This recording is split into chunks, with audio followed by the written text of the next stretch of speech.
Oh, my hairline cool, man. What you talking about? You know what I'm saying? I'm not trying to hit on my hairline as soon as the live start. It's cool though. You feel me? This is when you Nothing supposed but to take your shots. I really can't be talking shit with this Comic Sans motherfucking camera. wow. Not only that, you sound like the dude that was talking shit about me, about my hair on TikTok. Bet you don't take that head off. Oh my god, that's what Oh, you know. actually, I got chopped up. Yeah, So yeah, with your bald head ass, with your oh, I'm holding on to my youth. I need to go fade it in and out. Let on. Listen. I'm just waiting for the right check to come so I can fill it in completely. Nigga, what you mean? He like shit. I'm What you ready. talking about? I'm just waiting to get that Tory Lanez hooked up. You know what I'm saying? I see. Just take it off my back, put it on my head, bro. I ain't doing no tripping. Kenny, I died. McCormick might need to be invited out. I'm not sure, but what's up, y'all? How y'all doing? What's good? Kenny said, "Who cares? Shut this fuck up." That's why I was like, wait a minute. What's up, Kevin? Kenny coming with the smoke. What's up with you, Kenny? What's your problem? Well, goddamn, Kenny. Apollonia, we good. We hanging What's in good? there. What's good? Apollonia, We Maximum. hanging in there. Y'all make sure y'all say what's up as y'all come in the building. Hammerloo Fanny. Kansas City is in the building. Hey, y'all know we finna touch on everything too. Hey, everything that you've been seeing in these social media streets, you know, you can come to the chop up. We're gonna give you a nice nuance to all that right there. You know what I'm saying? All that right there. You feel me? And you know, I got the gang with me. Come on in here. Like us, love us. You know what I'm saying? Especially if y'all not new to this thing and y'all know how we get down, go ahead and drop that. You know what I'm saying? So we know you in the building as well. It's good to see all of y'all. The Bay is in the building. I see that. St. Louis is in here. One of my favorite places to go. Shout out to Dallas, Fort Worth, Texas in the building. Definitely. Chi-Town. Drew Noel, Ricky, Victor, Dewana, Kimmy, got Austin, Australia, Lynchburg, Virginia in the spot. You know what it is and what it ain't. What's good? South Carolina. Hey, y'all, we happy y'all in here. We're going to go ahead and get started here in just a couple KC Mo too. Got a couple of great things to talk about. You know, we not... we don't fall in line in terms of the same conversations y'all been hearing about, you know, the Oscars and the Will Smith thing. You know, we got to have our own little approach to talking about it. We definitely going to put it on the plate and serve it up real quick. See, I know we're going to get into that. And a couple other things, you know, if you follow us on the Facebook, on the Facebook and on the Instagram page, you know, we've been talking about reparations a lot. There's been a lot of reparations talk happening because of what's going on in the state of California. Me and Damo are both residents, and it's spurring a lot of international conversation about what reparations looks like, because this is not the first time we've seen this type of thing. And so we'll end up delving into that a little bit with Lee over here. And I mean, you know, really, we're just gonna get into respectability, politics, what that looks like. It's a whole thing. So we happy y'all are in here. We lost the plug momentarily, but I'm sure he's gonna be tapping in here shortly. But the crew, you know what I'm saying, in the comments, I definitely got love. I'm seeing y'all, Oklahoma, H-Town Vance, what's up? The homies in the building. Hey, and the plug is back. So whenever y'all are ready. Yeah, let's get it. Yeah, with that, who gonna bring it in? I'll bring it in. I'll do it. I ain't did it in a minute. You got it. Come on. Yeah, all right, so we're gonna start the show the way we always start the show. Let's go. In the city, we gon' slide, bet I be there pronto. Me, my guys, we really live. Lord forgive me, pay my tithes. Please don't have me reach inside. And that's in the console. Keep the semi when I ride. Lit off Henny when I drive. In the city, we gon' slide, bet I be there pronto. What's good with y'all? This is the Chop Up Show. We here pronto. Y'all know how we go. Yeah. I am Damo, the political plug. Who am I here with? Hey, it's your girl Toya G. Happy to be with y'all another Thursday. We moving on through. Don't look now, y'all, but we are 25% of the way through 2022. Tomorrow is April the 1. You know, I can't go too far in this conversation without saying RIP to Nipsey Hussle. Nip, we miss you. We got big love for you. We did a whole show dedicated to you way back on the day that you passed away. And I think probably a couple shows after that, we were just really kind of looking through the Nip issue and taking it to heart. So RIP to Nipsey Hussle. 3 years. Out here tonight.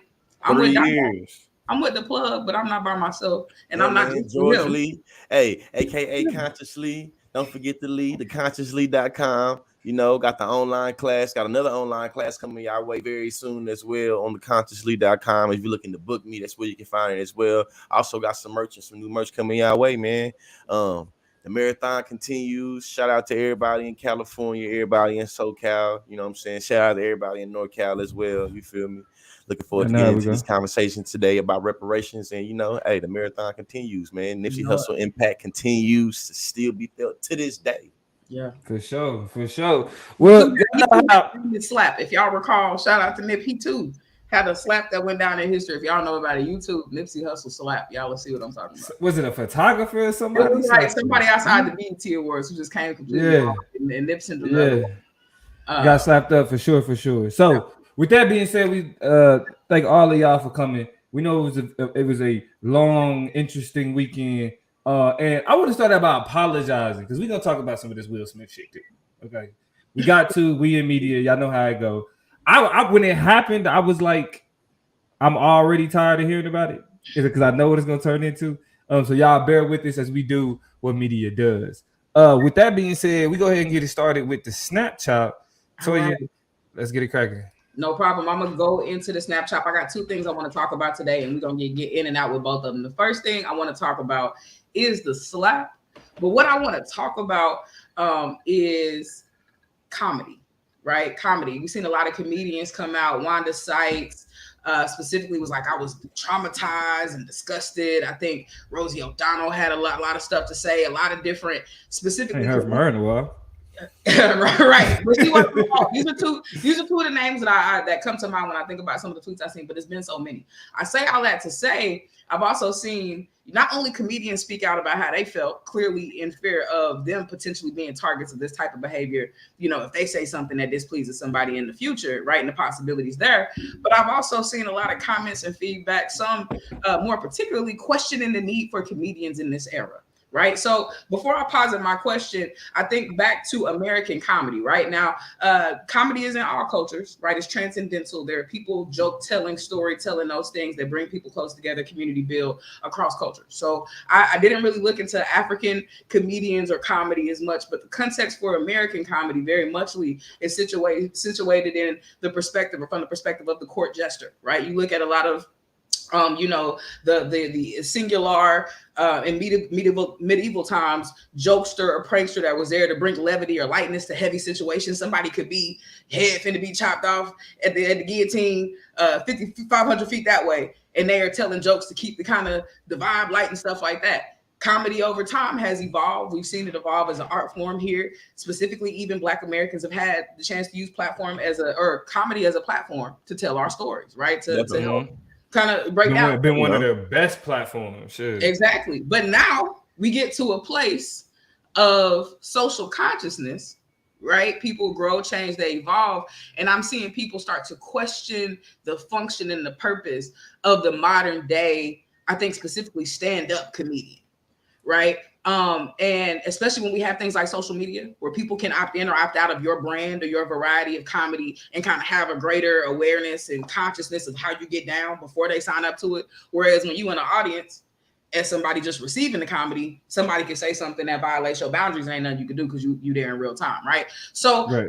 I shape this and I frame this question to kind of ask y'all, do you think that comedy still serves a unique and important social purpose at this day and age? Or do you think we've kind of surpassed the need for look at that one person up there that is, you know, critically thinking in all the most beautiful ways to tell us comedy and stories. They serve a purpose for this time. Like, do y'all think we need comedians or not? Are we past that? I think we need comedians. The only issue is when we have these old school archaic comedians that came up way back in the day, still trying to do comedy in these days, and sometimes they have a hard time with being, I feel like really sticking with the climate of today. Because think about it, Drewski is funny. You know what I'm saying? Vina is funny. You know what I mean? Like there are social Dub E Fresh trash. Funny, you feel me? You know what I'm saying? Desi, funny. You feel me? Right, these are the type of people that we, you know what I'm saying? To me, funny anyway. You know what I mean? To me, funny anyway. You feel me? He messed up with his comments about Black Lives Matter and it pissed not Black Lives Matter, but the protest and for George Floyd, and that's what left a sour taste in people's mouth. But he funny. He's funny. He definitely funny though. But my point is that we still have a time for comedians where there are people that specialize in being funny. You feel me? And they have a space, you know what I'm saying, in our culture. What we find is that a lot of the more old school comedians, they came up in times when it was more about Hollywood and more about stand-up and not necessarily about having a following. We see that they're kind of having a different, you feel me? You know, and so they had followers of comedian and comedy clubs, but they ain't have, you know what I'm saying, to today's times necessarily a following. You feel me? Mm-hmm. And I think that's what we sit into. I'm gonna circle the block on something you said real quick, or somebody specifically you mentioned, and kind of the comedy that you mentioned. But plug, what's your take? I'm gonna be for real. I completely disagree with George. Comedy is comedy. Period. Like there is no comedy like what? It's supposed to become what? Social justice? No, niggas ain't supposed to start with social justice, nigga. Well, but listen, but that's what I'm saying. Because when you talk about like the complaints that's associated with comedians. Their job, in a lot of ways, is to offend and find humor in the offend, and it's to do it in creative ways. It's like comedy has always poked fun. Period. Mm-hmm. Nothing was ever sacred. You know what I'm saying? Like that's how. And it's black comedy specifically was focused on making fun of black people, making fun of our struggle, making fun of the shit that we go through. Kevin points out an interesting comment that Cat Williams said though recently, especially in light, I think, of the Chappelle stuff. So what is your take on this stuff then, Plug? So Kevin says if you can't make a joke without insulting someone, you're not talented. Cat Williams said that's what Cat Williams comedian. Okay, but there's some irony with that, right? There is some irony with that, right? Because Cat Williams has a roast style brand of comedy. You know what I'm saying? Like whether, like for example, whether he's talking about like smokers, right? Remember the joke that he made about like smoking like some really good shit, you feel me? And the impact that it had on his day, not being able to do shit, not being able to do that. All of that is still, you feel me? It's places where people could take offense to that, right? But some people don't. Some people do. The thing about comedy is that it's not supposed to be universally accepted. And I think the issue with social media and how we move nowadays is that like there's this idea that progressivism means that we're all moving in the same, that we all have the same perspectives, we all see things the same way. It's like no, like no. Yeah, but none of the comedians I said was progressive though. I was talking about the style of comedy that they're doing, literally, and talking about how when we talk about controversy, usually bro, when you talking about, bro, you said Drewski. Drewski is a social media comedian. You can't compare social justice though. but him being a social media comedian and being a stand-up comedian, them is two different things, bro. Because like stand-up comedians sit with what's going on with the world. But his aspirations, if you know anything about Drewski, and I'll just put this out there, not to disprove or prove anybody's point, is to be on like SNL, to make it to like his biggest inspiration is Chris Farley. Right, like he really wants to break into that mainstream comedy lane and be up on there on those stages and platforms. But Chris Farley offended the sensibilities. Chris Farley offended the sensibilities of a lot of people, though. Chris Farley would not be something that people would look at nowadays and say the fact that even Drewski is able to see the appreciation in Chris Farley. So, because what George pointed out at the beginning was being critical of those older comedians and how they move. Let me come in here. I want to explore something because we keep going back to Drewski. I think the reason why, and we shouted out Drewski. If y'all haven't listened to our 2020, what was it? The Black History Month Awards, I think, where we talked about some of, I think, the best comedians out. We nominated Drewski, you know what I'm saying? I think to be the comedian of the year, one of the up and comers. I think like viral, it was like something like that. Yeah. Something like that. And so like we recognize his talent and skill, but I want to go back to a recent moment Drewski had that y'all might have caught, where he had an autistic person come on the show.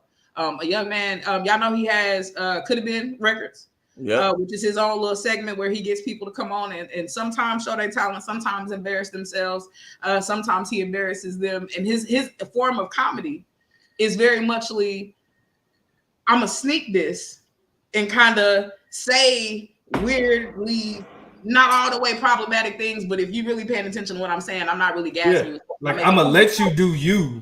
I'm gonna let you do you, but I'm gonna make fun of, like I'm gonna sneak this as you do it. Yeah, exactly, right. And so we saw the autistic young man. I can't remember his name, but he got a lot of love and a lot of respect. He was dancing, he was singing, he was talking to Drewski, he was doing his thing, just kind of vibing. You know what I'm saying? Being, you know, his true self, being the version of himself that he definitely wanted to people to see to it and appreciate.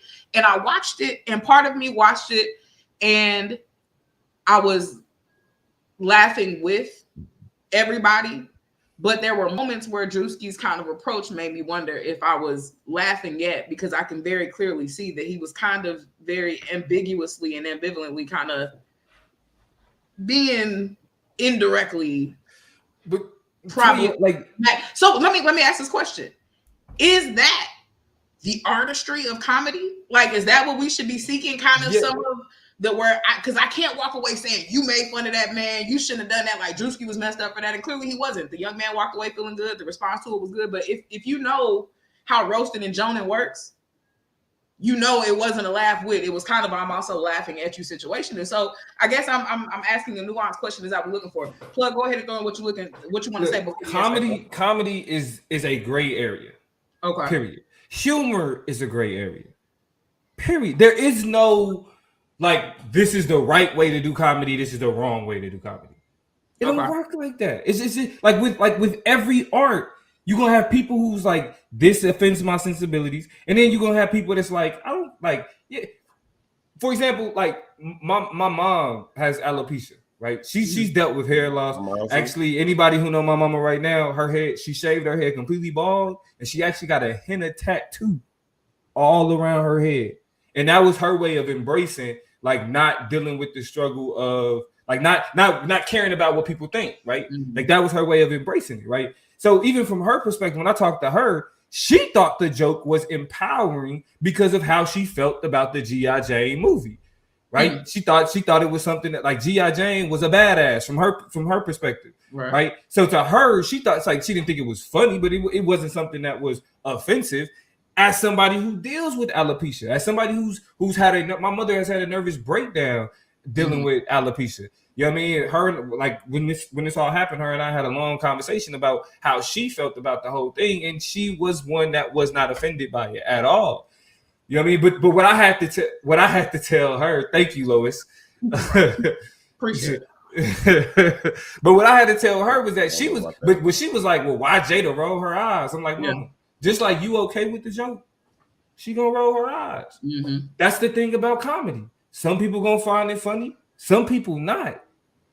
That's just how it goes. But the last part I'll add to that, though, is that when we talking about public figures, mm-hmm. right? I think that there is a reality that comes with being a celebrity, comes with being a public figure. Like the admiration, the praise, and the recognition that you get, it comes with people also making fun of you, poking, you know what I'm saying? Like poking at whatever insecurities or whatever, because that's what comes with media, period. So to turn that into you deserve to be physically assaulted because you're making a joke about another celebrity and somebody is deciding to make it, well, that celebrity is my wife, so you deserve to be harmed. It's like, nah, that's not a bad reflection on comedy. That's a bad reflection. That reflects badly on the person that responded with violence. Because the last thing I say is that, and you got it, George, is that we see people want to fight comedians all the time.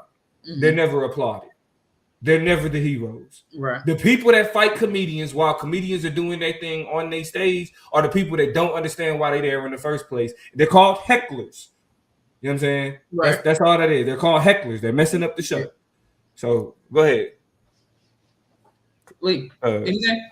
I think that I feel like most of what Damo said has put us in the place where we are right now, where literally you have to beg the question. So what is the limit that comedians can't cross? I think that this idea that it's a gray area, to me sometimes it comes off as, are we ignoring the history of like blackface or like minstrel shows that has an origin of comedy? It literally derives out of comedy. Look like that because we know that is the quote unquote gray area that we know that can't be touched. So we recognize in terms of like how violence work or how being offended work, you're able to acknowledge, okay, comedy is comedy, quote unquote. People find it funny or people don't find it funny. In the event you don't find it funny, how it worked. And two, on some hood shit. Toya in your hood, in Damo hood, and in my hood. Listen, I ain't listen. Listen, in my hood, in your hood, and everybody hood on there, your mama joke can set the party off, or your mama joke can get you popped in the mouth. True. Whether I'm on the west side of Kansas City, the east side of Kansas City, that side, Midtown. Talk about comedy being a gray area. Just like, nah, bro. Being able to insult somebody or offend somebody, shit, it come with an ass whooping sometimes. I mean, somebody the three of us know. I'm like, what? Somebody the three of us know was on the wrong end of your mama joke, and aired it out. And somebody we know very well. Somebody I know. And so I just a great example of how. And I mean, I'm talking about. Whoop somebody would have been his mama passed away. You know, so to me that idea is just like you have to take account of that. You have to take account of those triggers. And two, the reason what I was going to say is that there has been a space now where we feel like comedians can't be critical of comedians, or comedians can't be held accountable, or feel like the idea of discursive violence, or you feel me, linguistic violence is not a thing. It's like, hold on now, player. Who gets to decide who offended? So we've acknowledged that there's sometimes jokes are not funny and sometimes jokes are funny. In the event that a joke is not funny, what do we do? Because you're gonna be a heckler. And in the event when it's Will Smith, it's like on some rich man shit. It's like, hey, peep game. Whatever the assault charge in California, Will Smith gonna eat that shit. Yeah. He gonna eat it. 10,000, 20,000, 40 hours of community service. He gonna eat that shit. And it's George, I think though, like that's what you describing is the gray area. I'm not saying there's not a risk with comedy. I think that's what makes comedy great. Like, I think that's what makes it one of my favorite forms of entertainment. But is that there is that risk. But listen, bro. This is the thing, and this the part that niggas is missing. When we jonesing, bro, if you want to fight me, I won. If you want to fight me, I cooked you, nigga. Like if you want to square up, nigga, if you want to square up, it's because I cooked you. You're mad. As long as you're ready to fight. But you can't be ready. Like, yes, bask in the glory of knowing you won. But also you gotta be ready to eat all of them because somebody's coming. You know what I'm saying? But also, hey, that's the gray area. That's what I mean by gray area. You also have to, if you can be excited at provoking somebody to want to fight, you gotta be willing to lean in and take what the fight. Like, you can't be like, that's foul. You can't fight me. It was jokes. No, your goal was provocation. So you have to see the beginning, the middle, and the ending of the provocation. You can't just true. But listen, but if we doing stand up and y'all sitting in the front, right? Because like we talking about, and I ain't trying to, you know what I'm saying, push it too, you know what I mean, but because we still got more of this conversation to talk about. But if we have to make a delineation between stand up and like jonesing, you feel me? Because, for example, like once I went to a comedy show and me and my wife sat in the front, we was arguing. We became the butt of a joke. We was fighting on the way to the comedy club. So we got there, like we just so happened to be sitting next to another couple, you know what I'm saying? they was all lovey-dovey, right? Because they was like fresh new. So the comedian asked still, he's like, how long y'all been together? You know what I'm saying? They was like, oh, it's been a couple of months, whatever. And then he looks at us. We sitting in the front. Like, you gotta know this the risk. We sitting in the front. He asked us, how long y'all been together? He's like, oh, it's like 7 years. Oh yeah, I could tell. You know what I'm saying? Because he was like, because he was looking at, he was like, I can tell y'all been together for a couple months and they've been together for some years, bro. Because it's, you know what I'm saying?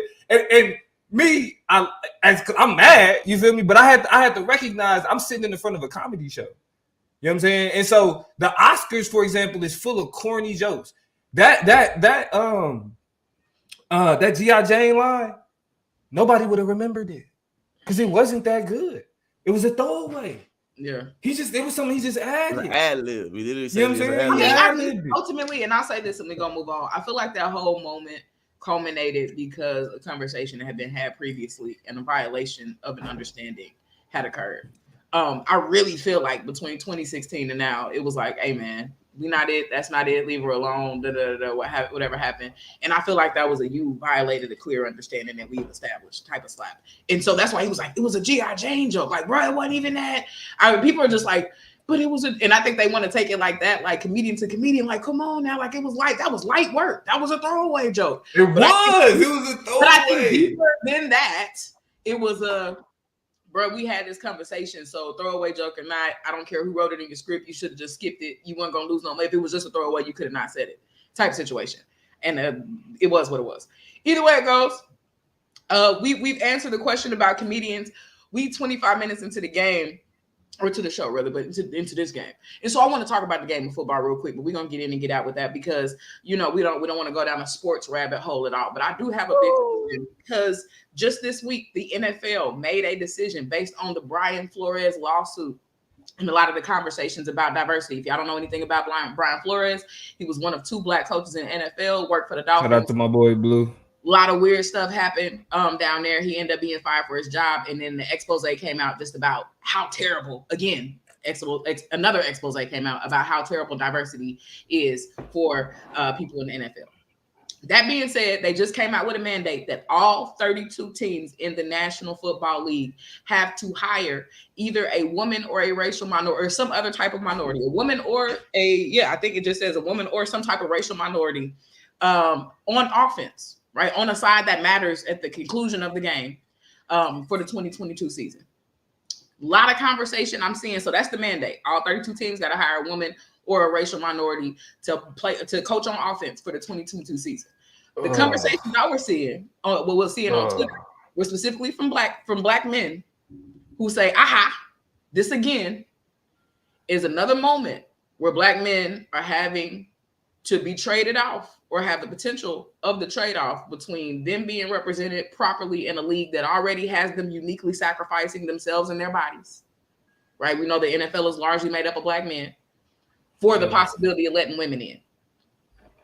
Now, a lot of that's what the comment is. Black men are specifically frustrated because this ruling has the possibility of forcing there to be a trade-off between them and hiring more women into those positions. You all are black men. I know that you understand intersectionality, but I think it is important to frame this conversation in a world where we're talking about a sport that largely profits itself off the labor of black men. So do you feel like there is some credence to these concerns about a potential trade-off between the NFL hiring more black men specifically and kind of getting more women of ambiguous races, not even black women even, to fill those positions? Is that a concern we should have? No, listen. Listen. I don't believe in black male privilege, okay? I think when patriarchy could maintain the male dominance, and go Lakers. I'm talking about the hey, no matter. When the patriarchy could maintain male dominance, race does not matter. Okay. When we talking about, say it again. Yeah, that was a word. When the patriarchy is attempting to maintain male dominance, race does not matter. That means that they're not going to start valuing women of other races, even or white women, period, and putting them in positions of football because the culture of football is trenched in that patriarchy, right? So I believe that they rather have more niggas than women. Like from my perspective, I think that I don't think that we're gonna have to worry about whether or not they're gonna be like, nah, I'd rather hire a white woman than this black linebacker who played football for 5 years and went to who was all American in college and was all pro for a season in the NFL. No, like nah. Matter of fact, what it does is it's what brothers really need to be worried about is the way in which they trying to force feed the question of diversity without actually like more so having a bigger conversation of the role race plays in ownership and who's on the actual field. So right? Like that's the greater race. That's as brothers. That's what we need. The conversation of capitalism is a conversation we need to have when it comes to the NFL. We don't need to be worried about whether or not they're going to try to give women of a bunch of different races jobs over black men who clearly make up the dominant football player. You feel me? They want to maintain that masculinity, that patriarchy. So yeah, I don't think it's I totally see that, right? Yeah, definitely. Yeah. What you think? I mean, originally I was thinking of like me knowing what I know about diversity initiatives. 9 times out of 10, especially when they lump, you feel me, minorities like that. It's like, well, shit, we know white women finna climb up to the top. You feel me? That was my first thought, thinking like, well, shit, white women probably finna dominate then. White women might be able to matriculate into, you know what I'm saying? It might be just as many white women in coaching football as it is black men coaching football. But I think Damo gave a wonderful analysis that made me think like maybe patriarchy is kind of like that with the uniqueness of football. Wait, did I give hold on, did I give consciously some perspective on patriarchy? What? Follow me at the political plug, y'all. Like, education is elevation, goddamn. I mean, maybe kind of, you feel me? I feel like I don't, you know what I'm saying? I wouldn't even want to work that out in real time, out loud type shit. You feel me? I feel like I want to work that out in the private, you feel me? So you know what I'm saying? That's really where I'm at with that. Like, okay, I feel like the analysis you laid down was tight. It was put together. You feel me? Well, so, I mean, as a black woman who is a fan of the game, I definitely say I brought my PlayStation over for Toya. The first time Toya played Madden. You know what I'm saying? I brought it through. She won too, bro. She beat me. She beat me. I'm good on the six. Ain't that what hey, but when Lee was out here for the NAACP, man, I had a game won. I had a game won. Nigga came back and won it at the last. Hey, that's that 2K revenge. But go ahead, Toya. As a black woman who is a fan of football, yes, ma'am. I mean, I thought about how amazing and how terrifying it would be. I won't say terrifying because I don't want to portray ignorance here. There are a lot of women in the sport already, right? A lot of commentators, a lot of defensive coaches. I think the Chiefs, specifically my favorite team, have a couple of D-line coaches.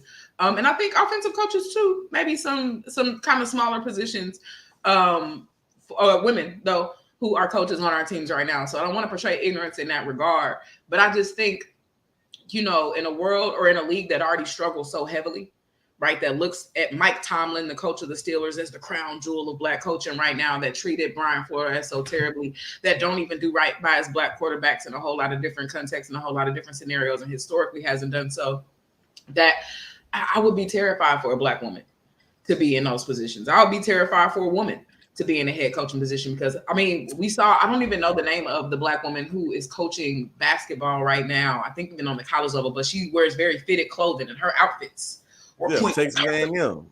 Yeah. Sydney Carter. Controversy. She couldn't even dress good for her body shape and her type to go in and do her job. They prudes. I hate the skepticism, the scrutiny, and the skepticism that will follow these women as they move up the ranks in this sport. And so the backdrop of patriarchy is so strong that it's a situation where I want women, and specifically black women, just as a black woman who's a fan of the game, I want to see them on the sidelines doing big things and making major decisions. But I fear for they're going to get put in front of white women now.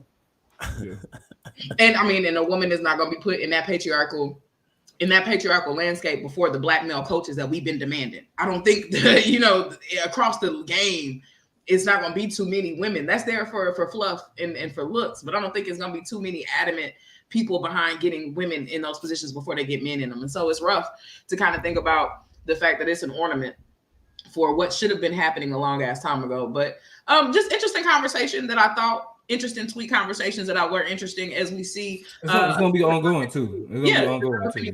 And so we'll be looking in and tapping into it and seeing it, because now the league had the Rooney Rule though, and we saw, if you know anything about the Rooney Rule, the rule that you have to interview and talk to and at least have black candidates up, diverse candidates up for those positions.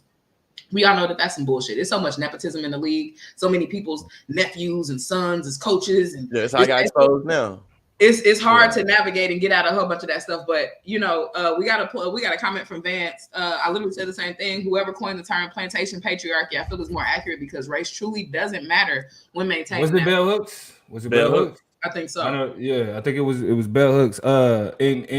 So she actually got two pieces of work that actually speak to plantation patriarchy. We're talking about Bell Hooks, rest in power. That we so cool. But where she highlighted we so cool is when she highlighted plantation patriarchy, but she actually, I forget the name of the text that she actually quoted of her own in her other book. You know you a badass scholar when you quote yourself, you know and your new shit. You feel me? So shout out to Bell Hooks, man. Gone but never forgotten. When we talk about that plantation, talking about too. Hold on, because this what we did together. She's talking about revisioning like male patriarchy, like what that looks like. I forget the name of the text though. But if you go to if you look at We Real Cool, that's where she talks about plantation patriarchy. Yeah. And again, I think that's the distinction right there too. I think that I feel like in how I was thinking about it. How I was thinking about it is what happened in the just generic backdrop of diversity, inclusion, multiculturalism, and how white women was able to elevate to the top based off of this terrain. In this instance, it's literally white women, or you know what I'm saying, and I guess black women, but I feel like in this instance, like I don't think systems don't even respect black women like that. You feel me? But you know what I'm saying? It's like, you know, when we talking about a system of patriarchy like the NFL, patriarchy rules. Patriarchy rules. White so supremacist capitalist patriarchy gonna come through, like she say, and just like shit, you know. Yeah. So you want to put a cap on this story? Yeah, I'm gonna put a cap on it just by saying that. I mean, I don't know. I, was very conflicted with the Colin Kaepernick issues and the way that they unfolded. And so when people were striking and protesting the league, I'm gonna be honest, I have not lived in Kansas City, my hometown, since I was 18 years old. So Kansas City football is my little piece of home. It's the way that I feel connected to being at the crib. And so I continue to watch the game and the sport. And I've been, instead of pushing it away, even more invested in seeing how a lot of these diversity issues start to unfold and develop. Everything from the partnership to Jay-Z, to the messages on the back of the helmets, to the Brian Flores situation, and now to these types of initiatives. Is something that was going to be here. The NFL is as American as anything else you want to think about and that you can pull up or that comes to mind. And so the league is going to be here. I'm just kind of staying invested in what's going on in there. Before I turn it off to my colleagues to kick off one of the other chops, I just want to plug Black People Don't. We had a great conversation last week. So if y'all haven't watched the episode that we had with Sun Heat, and y'all are cosplayer anime fans, we had a beautiful discussion.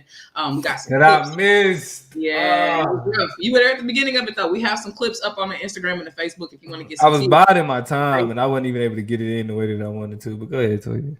We got some tidbits of those conversations on Facebook and on Instagram. We got the whole conversations up on Apple Podcasts, on Spotify. Y'all go check in that conversation. If y'all are cosplay people, if y'all anime people, if y'all hear people talking about this shit and you're like, I still don't know what that is, listen to Sun. He break it down. We had a great conversation of that. All of that stuff is available up everywhere.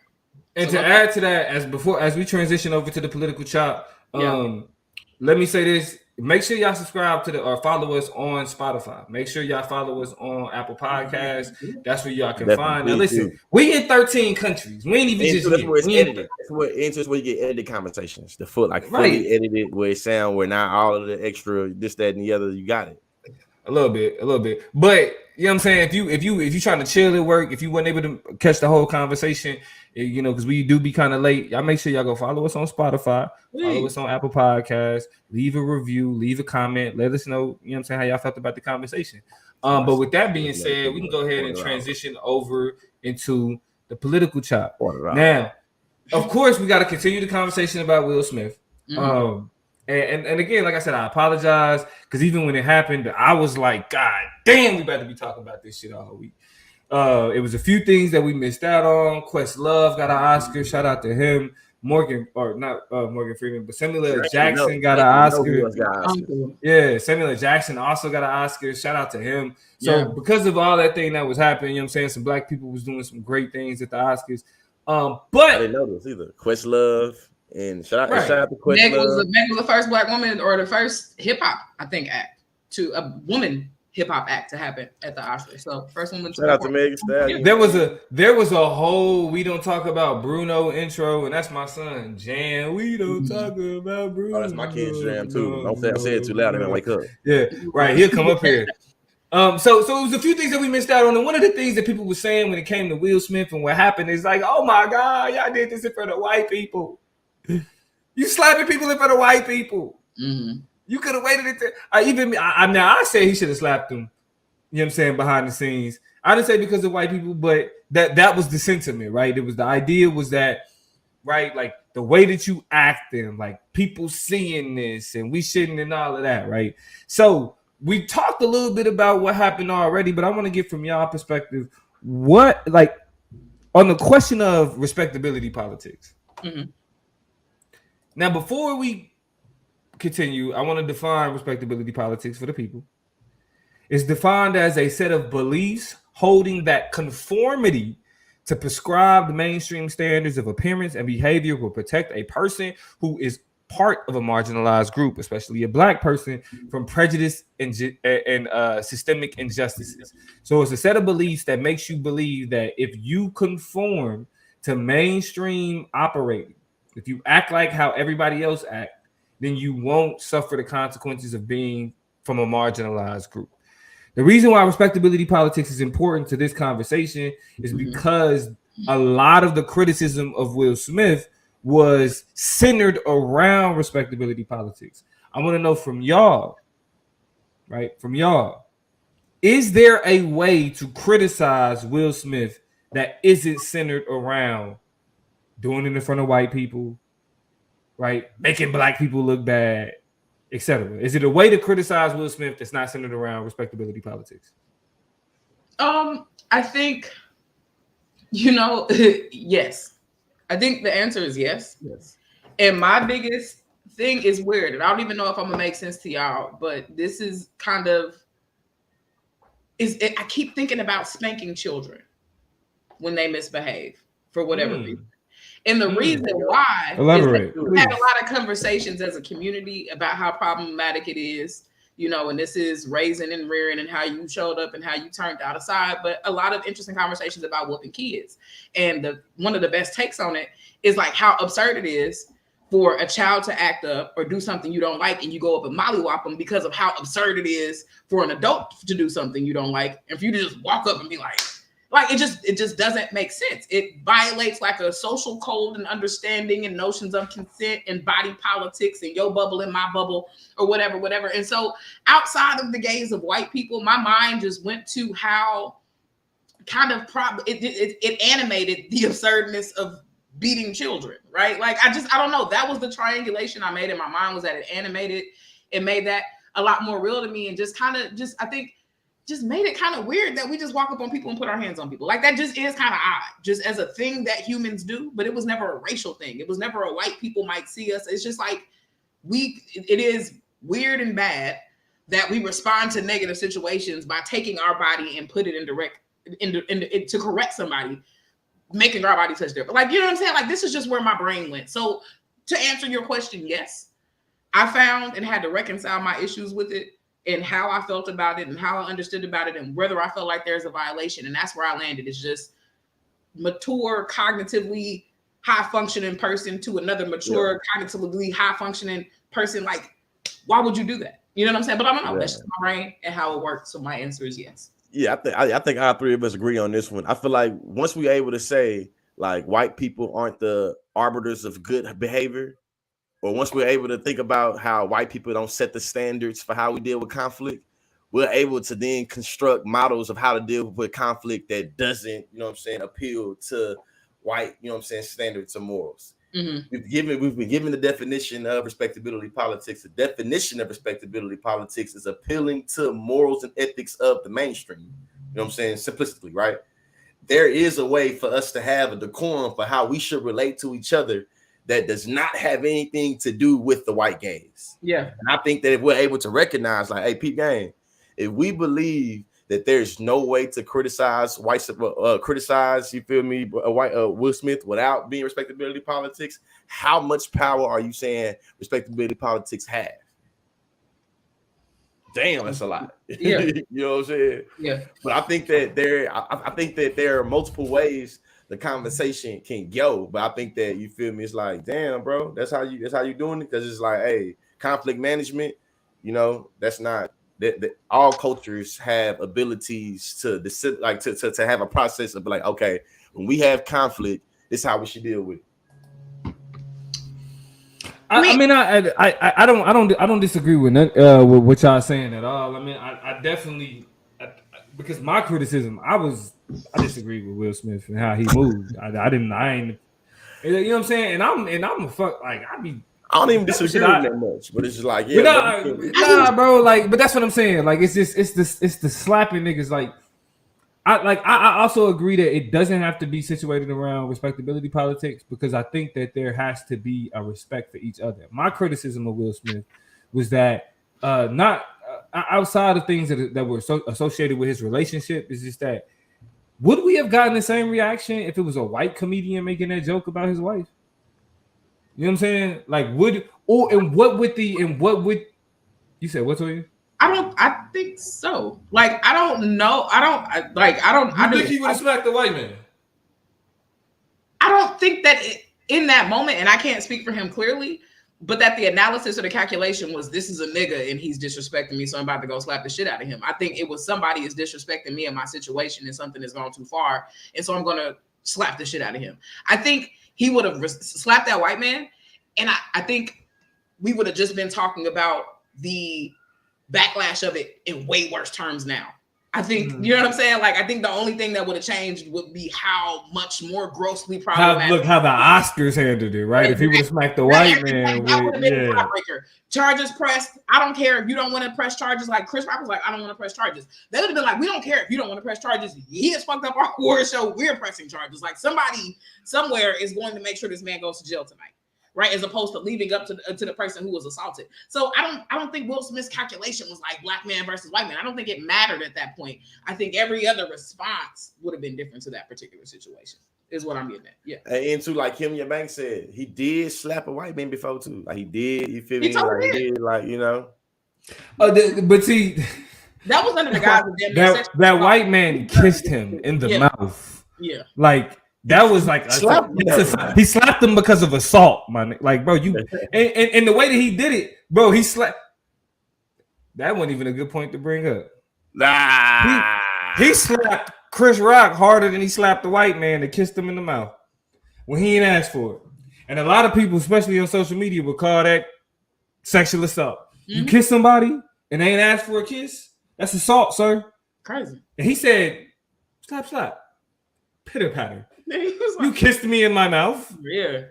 What's wrong with you? Hey, you might defend your you made fun of my keep my wife's name.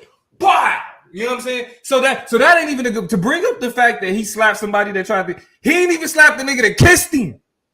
The white man that kissed him in the mouth, he ain't slapped him as hard as he slapped Chris Rock. Mm-hmm. Hey, he slapped them both though. He slapped white man. That's the point. The point is everybody getting slapped. Shout out to my dog, Tyler. Hey, me and Tyler, we are starting the video game nerd podcast for those on Twitch. For those that don't know, we got some things working in the background. So I'm gonna get into my nerdy things with my boy Tyler. But he did say the slap was definitely because Chris Rock was making fun of Jada for protesting in 2016. Share this. Right, you put $5, so I'm gonna make sure you sing. Crazy, but no, but yeah. I think when it comes down to the breakdown and the shoulda, coulda, wouldas, and what about this, and if it would have played out like this, whatever. I think either way, the intracommunal conversation has been, when you violate, and when you've done too much, and this is why I keep going back to. I feel like it was previous and intertwined and intermixed conversations before this. That was just like he knew the possibilities of what was coming and made a decision that based on how we work intra-communally, you knew, bro, that you was on thin ice. You know what I'm saying? And so I hate that, I think a moment where one of our people lost control, it was under a microscope like that. But I think in communal circles, a lot of people would have sat there and been like, you should have been talking shit. And that was my point earlier. Was like, bro, she was talking that shit, bro. You know what I'm saying? When you're right. What come with it. But that leads me to my next question, though. Are there moments where respectability politics is valid? And is this one of them? Politics ain't never valid. Is it? Hold on, because you're saying that, George. But should we be slapping up each other in front of white people? Should we? Nah, it should be the question: should we be slapping up each other? No matter who we stepping up each other. Exactly. That's it. There you go. So, there you go. That was alley-oop, nigga. Don't act like you said something, nigga. That was alley-oop. That was nothing at all. It's just respectability politics is always bad. Always trying to appeal to the dominant standard instead of challenging the dominant standard itself. It's always bad. It's always bad. And we know too, the dominant culture does not corner the market on body politics, on being able to respect personhood.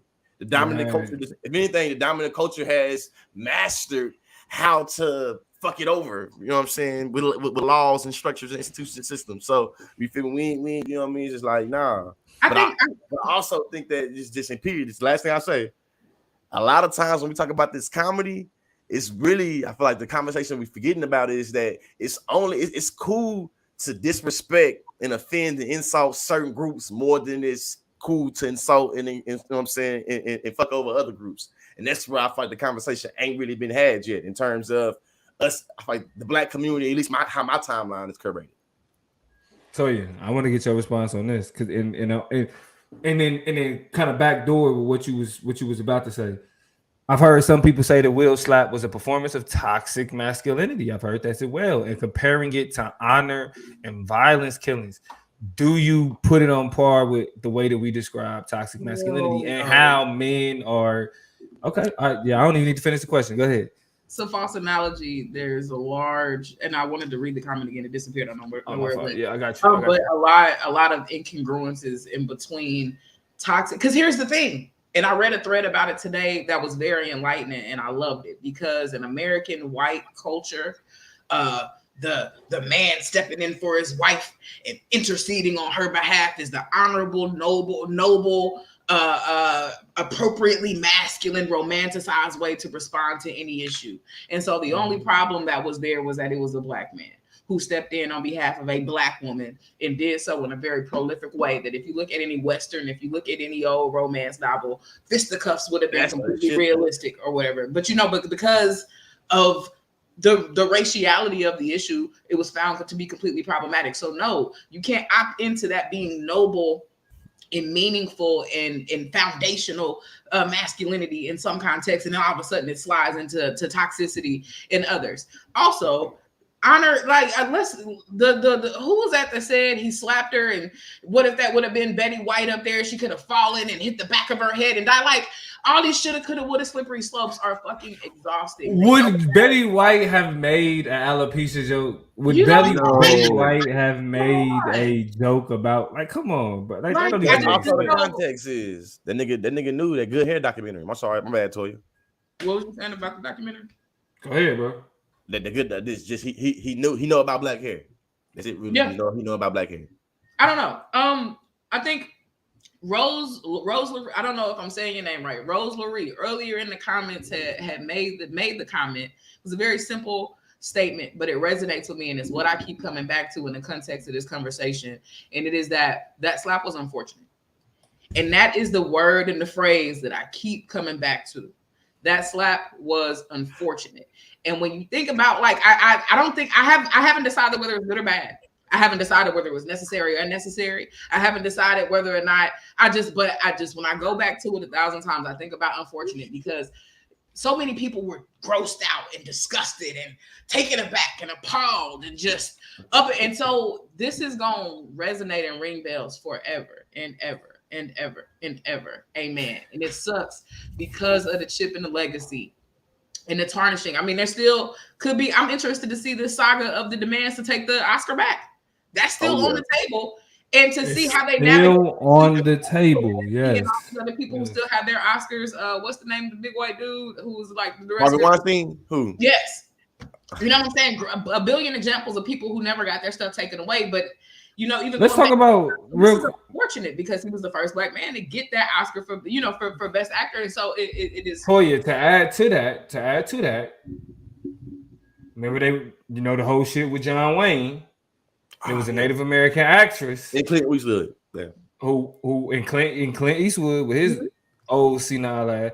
How you make a movie about being old and senile and that shit damn near win an Oscar? Did he win an Oscar? Y'all let us know in the chat. Did Gran Torino win an Oscar? The movie was literally about being an old racist.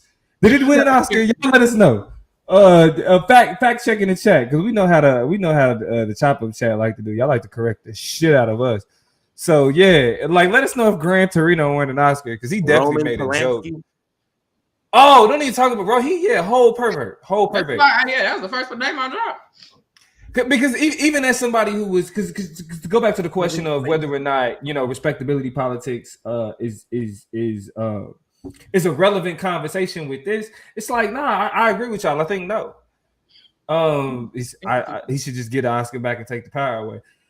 If they was gonna do that, they would have did that back in 2017. They ain't fucking with it. They still want their Oscars. But I think they're saying Will Smith should give the Oscar back to the Academy and be like, right. The point that I'm making is that that's and this is the thing about it. I think that segues into the last point I'm gonna make is that the Oscars itself is situated in the conversation, a value system of whiteness, which means that if we're talking about how niggas move at the Oscars, you only talking about respectability politics because goddamn it, you got to be a respectable Negro to be sitting in the front row in the first place. Let's be for real here. Will Smith did this in a place where he was being celebrated, honored. That's why he didn't suffer any consequences from it. So from that standpoint, the question of respectability politics is situated in the whole conversation of the show must go on. I say this: Chris Rock was sacrificed. He was sacrificed so that the Oscars, not no Illuminati shit. Not before y'all go. We on YouTube. Sacrifice. Unpack that. Watch yourself now, sir. We on YouTube. Sound like one of squishy theories, man. Hold on. So let me explain what I mean by sacrifice. He was sacrificed in the sense that the night was going to be the celebration of another black man winning the Best Actor Oscar. That's what the night was going to be. So Will Smith, and this was my criticism of him, knew that if he got up there and slapped Chris Rock, consequences were going to be very slim. Because him slapping Chris Rock was minuscule compared to what it meant for a black man to win another Best Actor Oscar. Yeah, that we knew he was going to win it. Like we knew he was going to win it. What else was? Can y'all name any other Best Actor nominees? I don't can name them. That would have been deserving, but exactly. Like Joe said, I could never name.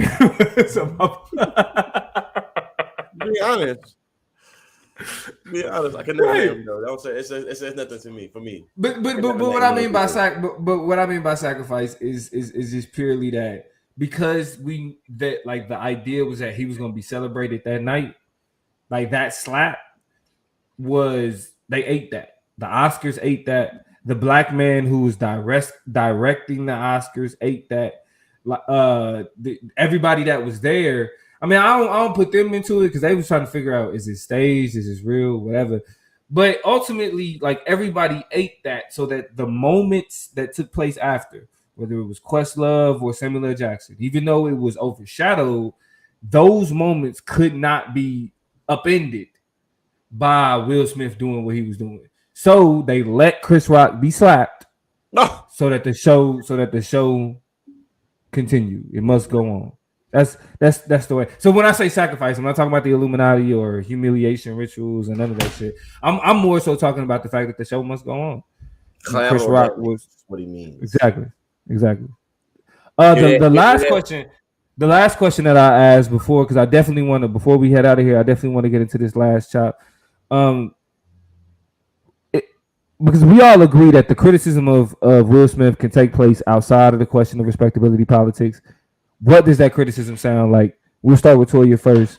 How do you criticize Will Smith outside of respectability politics? Shit, we already did.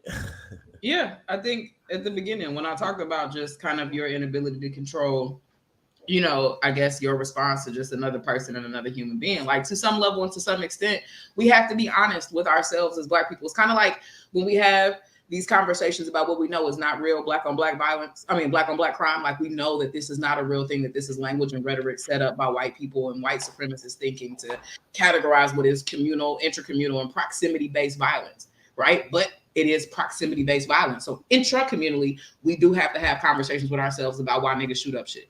Why do we go and fight and cause problems and have issues? And these are not questions of respectability. These are questions of how we treat each other and relate to each other. So in that same vein, it's like, I think the biggest way to criticize this moment or be skeptical of this moment is to be like, bro, why are we, come on now, when it's all said and done, like, even if we having nigga moments, even if we having those moments that we like, yeah, you shouldn't have been talking shit, right? Like, yes, those are real moments, but elevated, mature, self-controlled, emotionally mature people understand that the real response to shit is not hitting somebody, right? So it's just like, when it's all said and done, bro, like, well, come on now, like, that's the real conversation, is like, why are we settling shit like this by putting hands on people? And that's just the way that grown people think about these types of issues. But that's just my take. Yeah, we already made the distinctions about how, you know, the mainstream media, mainstream community, you know what I'm saying, group doesn't like dictate how we can relate to each other and how we can respect each other's personhood. So I feel like that's the way that we can do it, you know. Yeah, I mean, I think ultimately to it's a few things that we got to understand when it comes to these types of situations, is that respectability politics is bigger than us. Because when we talking about, even with the definition that we apply, respectability politics is when marginalized groups are fitting to or attempting to make sure that they adhere to mainstream values. The irony of mainstream values is that the concept of mainstream is built on the degradation of blackness. Blackness can never be mainstream because it's always seen as the deviant. Mm-hmm. It's always seen as the outside, the what is supposed to be identified. So when Will Smith is doing what he's doing, I think that to a small degree, we have to be understanding of how people first jump to the knee-jerk reaction of it being about doing it in front of white people, because the concept is then, the idea is then, what does this mean for other black people that enter these spaces? Because that's and this is the last thing I want to touch on before, because we approaching the hour, so we may have to say the reparations conversation for next week when everybody over this Will Smith shit. But I want to get y'all perspective on this in terms of like how that was that's the first thing that people went to. Is respectability politics not a question of survival? Because if we're talking about, it is absolutely because when we're talking about these questions of like how we move in certain spaces, and then how we're also surveyed in certain or surveilled in certain spaces, the way that when we show up, right? Because it's like if you take the Oscars and you create a parallel of like going into a store, if somebody go in that store and steal, every black person that then comes into that store are going to be accused of stealing, right? Like that's the idea. So when we backdoor and we talk about this conversation of the Oscars, is that do black people moving forward, black people in entertainment, have to now then pay attention to how people perceived Will Smith, because that would then be painted on them. So I want Toya the first to kind of elaborate on what she said in terms of like she said absolutely, and then Lee, you got it. Go ahead, Toya. What? Could you say absolutely? Like, so go ahead and elaborate on what you mean when you say that the respectability politics, the knee-jerk reaction to adhere to respectability politics, is a question of. I mean, I think, regardless of how we feel about the white gaze, it is one that is ever present, one that shapes our reality and one that determines our futures. And so, I mean, it's the same reason that we code switch. It's the same things we do a lot of small and benign things on a day-to-day basis that we no longer even think about. I pick up unrecognized numbers that are from the California area. Like if you from fucking bumfuck Tennessee, I don't really care about you. I'm gonna be like, hello, what do you want? But when people call from around, I'm like, hello, let me make sure I sound like I'm not some wild ass black woman answering the phone who ain't gonna be like, I do. And I think about it after the fact, when I think about the fact that I changed my voice, right? But it's for survival, so that I don't seem like a non-credible person if there's somebody on the other line that has something important to me at stake. Or, in the context of the conversation, I want to sound like I'm ready to handle business and sound like I'm prepared and qualified to do whatever they need to ask me to do. So in those same ways, absolutely, right? And it's something that's never going to be able to go away because of how the infrastructure of our world and society is set up. It's a sad reality, and we can sit and criticize and critique it, but we don't have a future. We don't have a present if we don't have some type of investment in respectability. It just don't work like that. No. I think we do it out of definitely survival tactics, survivability type things. I think that there is distinctions we can make though between appealing and, you know what I'm saying, surviving. I think that sometimes people just get tired of appealing and being like, shit, I'm gonna survive regardless. Forget them, I don't need them at all. It be whatever. But I do, you know what I'm saying, agree with Toya. Most of the times when the knee-jerk reaction to be like, it's always thinking about the implications of how I'm perceived and how I'm perceived specifically by them people over there because they have influence over resources, opportunity, accessibility, freedom, life, you know what I'm saying? So it's just like shit's undeniable. It's a couple things in the comment too. I think we're being confused. Yeah, I was about to say, like, let's go through the comments before we leave. Real quick, one person says, you let white people determine your future. Obviously not. Another person said, I think well, but Toya, before I just want to point out the comments that I was looking at real quick. And then loop them together. But I want to just point out the other comment I looked at. Brandon Foster says, why do we equate intelligence with whiteness or sounding white? That's what I hear. That's not what I'm saying. I've equated intelligence with whiteness, 0 iotas, not even a little bit. It is what they do. The people who have the power, the people who run institutions, you know how we talk about how anti-blackness is an institutional phenomenon, right? The people who run the institutions have the ability to delegate me as credible or not credible, capable or not capable, able or not able. So it is not my desire to invest in these things, but because of the way the white gaze functions, because of the way systems and structures function, I sometimes de facto end up participating in them, even though if I was conscious, I probably wouldn't, largely because of how these systems and structures have been shaped to give me credibility if I sound a certain way, if I behave a certain way, if I appear a certain way. So I'm not invested in these. I don't give a shit about white people's perception of my future or whether or not I deserve one. But in a world where I wake up every day and have an orientation forward, there are very benign and sometimes unconscious ways that I opt into that to protect myself, to make sure I survive, to make sure I exist for the future that you're saying that I shouldn't be counting on white people to give me. It happens subconsciously and unconsciously, the way these things work. But I want you to respond more so to that first comment that was talking about allowing white people, because I think there's a confusion about what respectability politics means in terms of survival, and then framing it as allowing white people to shape your future. Because like when we having like intelligent conversations about these things. And we're talking about how respectability politics is literally a life or death conversation. You know what I'm saying? Like it, but people are framing it as, oh, you just allow white people to just tell you what to do. Yeah.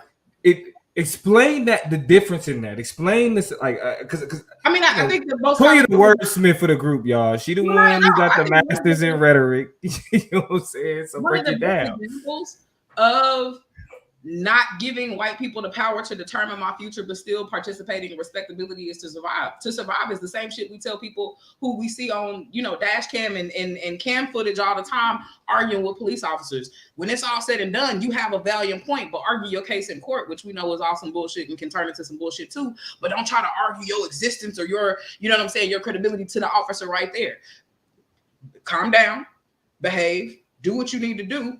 Step in line, do what you need to do to control the situation. Huh? I'm bad. I didn't mean to cut you off.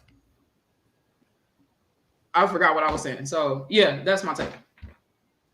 What was the next thing somebody was about to say? So let's be willfully obtuse about living in white supremacy. Yeah, that's literally what they doing to Toya. They are literally gaslighting Toya. That's why I was like, yeah, Kim, my bad. I didn't mean to cut you off again. Because I mean, let's go back up to Brandon's comment, but you do give a fuck about their perception if you're saying you change your voice or code switch when you see a neighbor coming from a certain area code. Yeah, because if you have money for me, I want my money.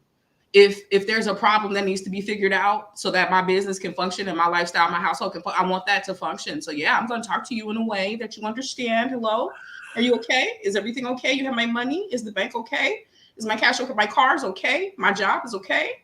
Yes, I'm going to do those things because I care about my survival. And when I get off, I'm going to say, man, fuck all that bullshit. You ain't talking about nothing anyway. Let's go ahead and move on. And I'm going to move how I move outside of that gaze in the ways that are necessary for me to ensure my survival in my future.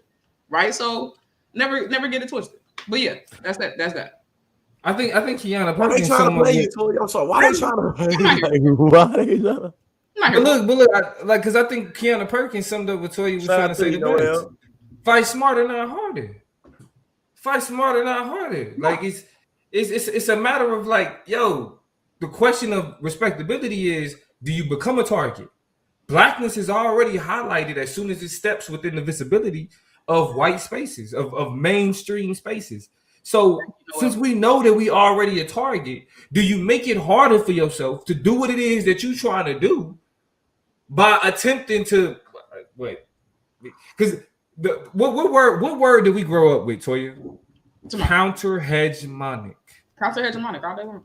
Counter hegemonic. That means that the pedagogy that you producing, the knowledge that you create, the conversations that people facilitate can actually go against mainstream ideologies and beliefs, even though it sound like the shit that they say. It sound like them. We are code switching. That part, right? One thing, and then I'll let you get it, lead before we close it out. The one thing that I hear a lot of people talking about, specifically people who attempt to be counter hegemonic, is the idea that we behind enemy lines. We fucking with people that don't fuck with us. That part. You know what I mean? So if we know that we already always, like Lee would say, always already hyper identified, hyper visible. Mm-hmm.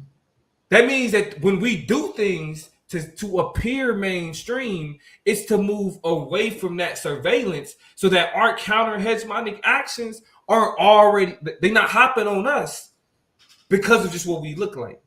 Because we can step into a space and adhere to every level of respectable Negro that we're supposed to adhere to and still suffer every consequence of those who do the exact opposite.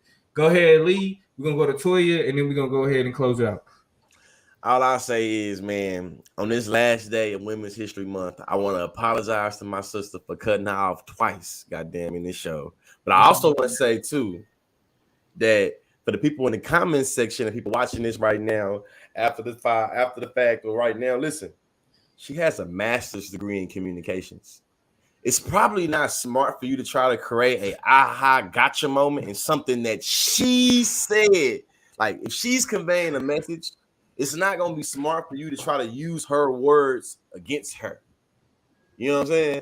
So it's just like, when we talking about a conversation about respectability politics, and it's just like somebody said in the comment section, are you Sister Soldier or Malcolm X is your job? Probably not.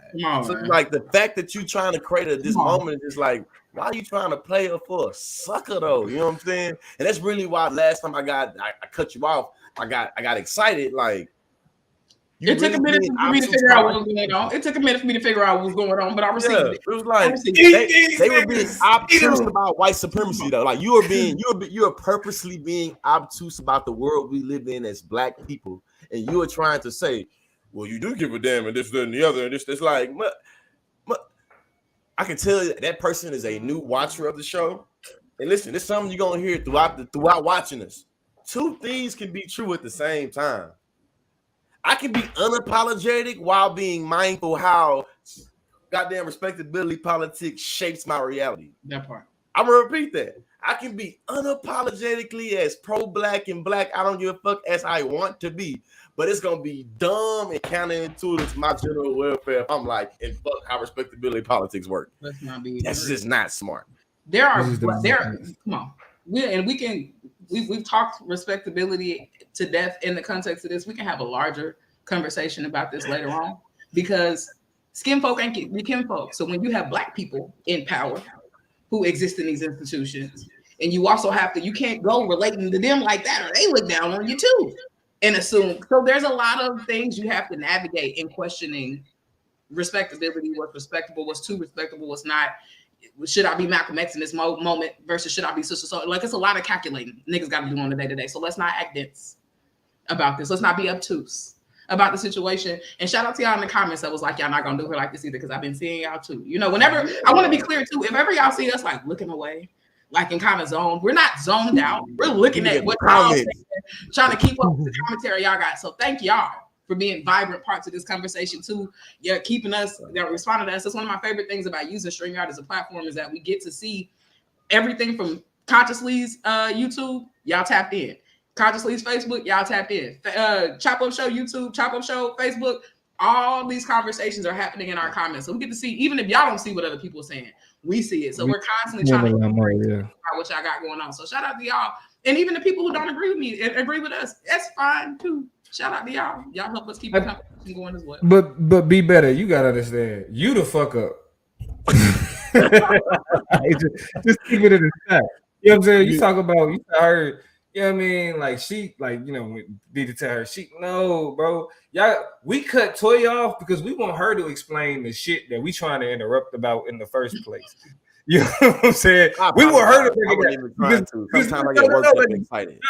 No, keeping it in the stack. Like when people are saying certain shit, I can say it and Lee can say it. But Toya got that sauce. Man, not at all. Not at all. At that point, Toya got that sauce. She humble.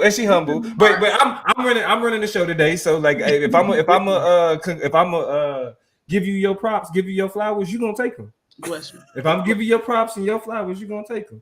You know what I'm saying? She got that sauce. So I'll be damned if somebody in the comments is telling me that Toya got it wrong. No, we gonna slow it down so you could get it. Yeah, man. You feel me? It's love. Well, Toya, if you change your voice when you answer the phone, then you obviously I must not be with the shits. It's crazy. Right. And we talking about people who could be published for rhetoric and these motherfuckers. Anyway, with that being said, man, hold on. Last time I want to say. Yeah. If code switching is real and we recognize that code switching is how we able to get our proximity to resources and being able to get jobs and being able to pay bills, what does it mean for this man to try to it had to be a man to do this shit? Why you trying to play this woman on live stream right now? Okay. Go on about your business, man. Yeah. Not your business. Yeah, what you about to say too? Not just that I love y'all, and I love the comments. It's love happening from everywhere, man. And it's love, like I said, it's love to even the people who don't agree. You know what I'm saying? Let's have these conversations. Let's break it down. Just so I'm gonna defend myself, and all my brothers is behind me. Recognize that, and I think we'll all do okay here. That's that. On, I think the respectability conversation. Before Plug, I turn it back over to you to shut it out. Yes. Look, Delicia said I code switch like she did equate intellect with white people. They automatically came out projecting. This is your character speaking. You trying to put it on sis? Nah, this just be a man about it. Blake. Let me code switch real quick. Blake. Now, we weren't talking about talking white, Blake. No, Blake was making fun of him. I thought Blake was making fun of him, but it still was like, I know. Right, because you know that's how it goes. And all of you answer the hello. Like when a number that's not saved in your phone, when you hear it, hello. Like stop playing with me. It's one the rough one or the professional one, but it's only two options. One thing I want to talk about before I turn it back over to the plugger. Actually, I want Conscious Lee to talk about. I gotta get my points right. We wanted to make a quick acknowledgement for an important day that's happening today. Before we close out, we definitely know we got a lot of people that support the show. We come at the show from a lot of different perspectives and illuminate a lot of different components of the multiplicities of blackness and of personness and beingness. So, Lee, I'm gonna turn it to you. Then you gonna turn it to Plug, and then we're gonna get up out of here. And that's today is March 31st. It is the annual Trans Day of Visibility. We know right now in our country in America there have been a lot of bills passed throughout the South uniquely, but also in other states that are attacking trans children. Whether we're talking about trans children being able to participate in sports, or we're talking about trans children being affirmed by their parents. In terms of, you feel me, not even necessarily a surgery assignment, literally just being able to say, I identify you as what you identify as in terms of your gender. Today for trans visibility, I think it's important that we acknowledge the Black trans people that live in our communities, and we do not get lost in the sauce of white liberalism and think that every time we think about transness, it's automatically equated to whiteness. On the Chop Up Show, we are dedicated, we're unapologetically inclusive. That part. What this means is that we don't give a fuck about how you feel about who we include and how we include them. What this means is that you got issue with what we doing and how we doing. This means you probably for you. You see what I'm saying? We on an acquired taste. This means that we ain't trying to put no sugar or no salt, not shit to make it well. We taste better for you. You feel me? Some of us ain't free, then none of us ain't free. This also includes our black trans sisters and black trans brothers. You see what I'm saying? On this day, I want to acknowledge that there are a lot of black trans people that are politically, socially, economically dedicating their livelihoods to the liberation of black people and want to make sure, encourage you, challenge you. You feel me? Lee, you said black people. You have trans individuals who are fighting for the rights of black people. People. Yeah. Said that with all my whole chest, all that shit. The point is, though, the point is this is the end. As if you really feel empathy, humanity, pro-black, this, that, and the other, let's talk about and think about trans people outside of controversy, outside of pain and suffering, outside of death. I'm gonna repeat that. Yeah. When we as society start to talk about trans people, can there be a time and moment that we do it outside of suffering, controversy, backlash? Yeah. Shout out to my sis, Hope Giselle. She was somebody that left that with me last year. It was like, hey, Lee, think about this. You feel me? And I, you know what I'm saying? I thought about it. You feel me? And I'm just giving that to y'all. Education is elevation. Happy Trans Visibility Day. I appreciate y'all. Yeah. Hey. Yeah. And fuck whoever got a problem with it. Cause I ain't said that hard, but I'm sorry. Nah, bro. I'm gonna keep it a stack. Cause we may be educators, but this our shit. Like this our platform, this our space. We don't need to sit up here and cater to bigots and simple-minded, slow motherfuckers, bro. Black. If you care about black people, it don't matter if you gay, trans, whatever. We give a fuck about black people. Period. This platform is built for conversations that have to deal with what black people have to go through. All of them, whether you queer black, whether you socially accepted black, all whatever, however y'all want to play that shit, we rocking with y'all, bro. And if you got a problem with it, hey, that unsubscribe, unfollow, mute, all that shit is there for you to go ahead and do all the bigoted shit that you do with that. And with that being said, man, we glad that y'all was able to tune in and be a part of the conversation today. We all got early mornings tomorrow. I will be heading to North Carolina for that Dreamville Festival tomorrow. North Carolina. You know what I'm saying? So y'all know how it go. I'm about to be, listen, I'm a huge J. Cole fan. If y'all been watching the show, if y'all know me personally, you already know. You know what I mean? Like when it comes to Cole, ain't no games played. So I'm going to be heading out that way tomorrow. Also, let me go ahead and kind of pat myself on the back real quick. Boom, boom. I did just get start a new position with the city of Littleton, who y'all know we rock with heavily in terms of us being partner professors and allowing us to do workshops and teach other information. But I've been brought on board officially as a employee of the city of Littleton to help them with their trainings and to continue to bring Lee and Toya on to continue to help this growth and development. You know what I'm saying? So I got my household is we an HR house now. You know we do human resources and human relations around this. Yeah. Hey, so shout out to the city. Listen, I'm gonna get my shit together. I'm getting more organized right now. I'm gonna get him together, Noel. I'm gonna get him together. Don't worry about it. He got to deal with me now. Noel, I'm getting more organized and structured as we speak. You know, so they will be more timely. You know what I'm saying? You know, and to all my other clients too. You feel me? Shout out to y'all. I appreciate y'all for loving on me. In my perspectives and my skills, and sometimes I'm a little disorganized, but listen, bigger things is coming. Yo, hey, for real though, y'all stay tuned for more live shows. We are working to get a live show in Littleton, Colorado. So if you are in the Denver area and you rock with the Chop Up, we are working to get something done that way. But also, if y'all, again, Lee got the classes. If you on Teachable, go ahead. If you want to learn about capitalism, if you want to learn about go over there and check it out. Check that out. Toya, high definition leadership and empowerment coaching. We getting shit right.